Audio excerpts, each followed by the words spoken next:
రమణ తీసుకోండి. మంత్రి గారు గుళ్ళకి చేస్తారు.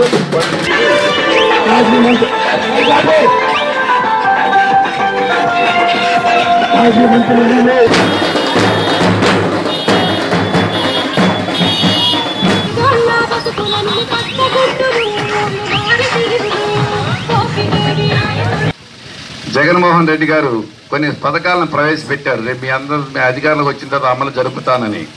అందులో 45 సంవత్సరాలకే 3,000 రూపాయల పెన్షను, అలాగే ఉచితంగా చదువుకోవడానికి పిల్లలకు సంబంధించి సంపూర్ణ పూర్తి ఆర్థిక సహాయం, ఆరోగ్యశ్రీకి సంబంధించి మీకు పేదవారికి ఏదైనా అనారోగ్యం సంభవిస్తే కేవలం 1000 రూపాయలు మాత్రమే మీ ఖర్చు, మిగిలిన ఖర్చు అంతా కూడా ప్రభుత్వమే భరించే విధంగా ఈ విధంగా అనేక రకాలైనటువంటి పథకాలను ప్రవేశపెట్టడం వలన వాటి యొక్క ప్రభావంతో ఒకసారి జగన్మోహన్ రెడ్డి గారి యొక్క నాయకత్వాన్ని చూద్దామని రాష్ట్ర ప్రజలు ఎదురు చూస్తున్న ప్రస్తుత తరుణంలో జగన్మోహన్ రెడ్డి గారే ముఖ్యమంత్రి అయ్యే పరిస్థితులు ఉన్నాయి. కాబట్టి ఈ తరుణంలో మీ అందరి యొక్క ఆశీర్వాదనాలతోటి నన్ను గెలిపించేదానికి మీ అందరూ కూడా సంపూర్ణ సహాయ సహకారాలు అందిస్తారని చెప్పి కోరుకుంటూ సెలవు తీసుకుంటున్నాను.